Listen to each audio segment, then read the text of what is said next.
Hello YouTube, this is Mr. Shining Time. I want to make this video response to 78 Fight News, and I just watched his video talking. The title is "Black People Can't Beat the Devil." This is it's an interesting video. Some good points were made in this video. And I felt like I just want to make my own response, put my own commentary in on it. So the gist of the video is 78 Fight News calling out black people for being cowards, not defending their own. That's basically it. Watching police officers beat up on their own people and not doing anything but videotaping it. And just an overall lack of willing to stand up to oppression and persecution from the dominant majority. And there's some good those are true statements in the black community, and they relate well to what we see. But here's my beef with this video. African Americans in this country do not control anything. We don't have resources, infrastructure built. There's no network, no support system, none of that. So if you're telling people to stand up and fight the dominant majority, to rebel, where are your resources coming from to support this movement? Where's your infrastructure? Where's your support network? What do you have that's going to allow you to fuel this effort? I mean, sure, you can rebel. Sure, you can, try to go your own way, fight the power, as you say. But what's going to happen? Who's going to feed all those babies in the urban communities when they stop giving you food stamps and WIC and Section 8? Oh, please believe it's the taxpayers that are paying for that. Who are the taxpayers? Who are the ones earning money in this country? Who are taxed the most? The middle class. The rich aren't getting taxed. It's the middle class. Who's the majority of the middle class in this country? So that's where your tax dollars are coming from. That's where your food stamps and your Section 8 and all of that shit is coming from. So what are you putting in place of that if you want to fight the dominant majority? This is my point. It's good and all to claim that people should stand up for their rights as human beings, to be treated equal, to cast off the chains of oppression and persecution. That's all good and great. I'm with that. I'm with black people using their power and trying to better themselves. My question to you is, where is the structure to back up that resistance? What are you going to put in its place? It's a bunch of people out there who are claiming the government is racist. The government doesn't care about black people. All the while, they're collecting government checks. They're living on government Section 8 housing. Who's going to feed all those poor children when those food stamps get pulled away? Or the government, because the government subsidies that go to inner city schools. There's no tax being generated from the lower class, the people who are poor. It's the government that supports your schools. Do you have any black schools that your children can go to? What happens when all that aid gets pulled away? That federal funding. So you got to think about this stuff. It's more productive to talk about building, to talk about putting some kind of infrastructure in place to support ourselves, rather than talking about projecting our anger and frustration at someone else. We first need to build something. We first need to control some kind of resource before we can put together some kind of meaningful resistance in order to determine our own fate, our own future, our own course in this country. And that is a problem that a lot of people get locked into. And there's people out there such as Sergeant Willie Pete, who talks about this in his videos, that there's no kind of infrastructure in place for us. And you could contrast that with people like Mr. Holipsism, who says stuff like, well, we need to have an African nation.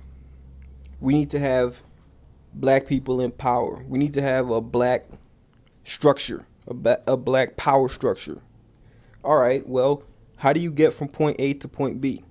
How do you get from where we're at now to where we want to be? And nobody seems to be able to answer that question. How do you get from point A to point B? I hear a lot of people on both sides. A lot of people who are complaining about our situation right now, and a lot of people on the other spectrum saying, we got to be here, we got to be here, we got to do this, we got to do that. Well, how do we get from point A to point B? That is where we need to focus, that transition. Because when you have resources, that is what gives you power. When you have resources to support your own people, you don't need to rely on the government. You can go to your own schools, shop at your own supermarkets, put money in your own banks, buy your own products, manufacture in your community. But you don't have any of that. We don't have any of that. You are completely and wholly dependent upon the dominant majority for your survival. And if you don't believe that, then, you're just not seeing the reality of the situation that we live in here in America. Black people are completely dependent upon the dominant white majority to survive in this country. You have no kind of structure in place to substitute that. So if you rebel against that, what are you going to replace that with? Who's going to give you a job? Where are your jobs coming from? Where's your income coming from to support the black community? To support all these people that you want to stand up and fight the power? That's what you need to be thinking about. And you make some good points, 78 Fight News, in your video. And I don't want this to seem like an attack video on my part. I'm just trying to make a point that you got to understand, we have to look at reality. You can't just jump out and be gung-ho and I'm going to do this, I'm going to do that. I'm going to go out here, I'm going to fight these people, I'm going to rebel against this, I'm going to smash these people, I'm going to do this, do that, do that. I'm going to go out here and I'm going to start fighting cops. Yeah, you may make a minor impact, but how is that affecting the overall condition? How do you improve the overall condition? The overall condition can only be improved when you teach your people to build their own support networks, to build their own infrastructure, to rely upon themselves. But that's not what the culture is here in America. People whine and complain about the government, and yet they want the government to give them handouts. Yeah, it's good to stand up for yourself against a bully. It's good to stand up for yourself against people who are trying to hurt you. But in the end, if you want what I think you want, and that is black autonomy, then what you need to do is start talking about building schools, building black businesses. What do you control?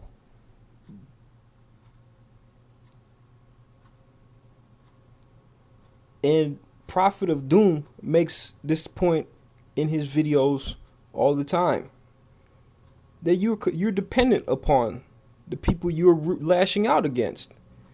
If they take away their resources, you're going to starve, you're going to die. And why? That's because nothing has been built in the black community. Black students go to white colleges, like myself. We get out.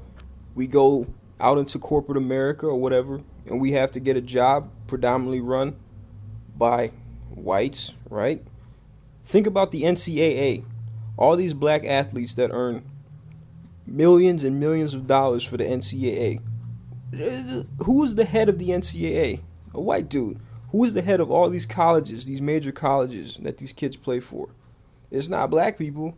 Think about how much money could be put into HBCUs if the top black athletes played for the HBCUs. But that doesn't happen, does it? No, most people in this country would rather take the easiest path, which is already going the route of the establishment that's already established.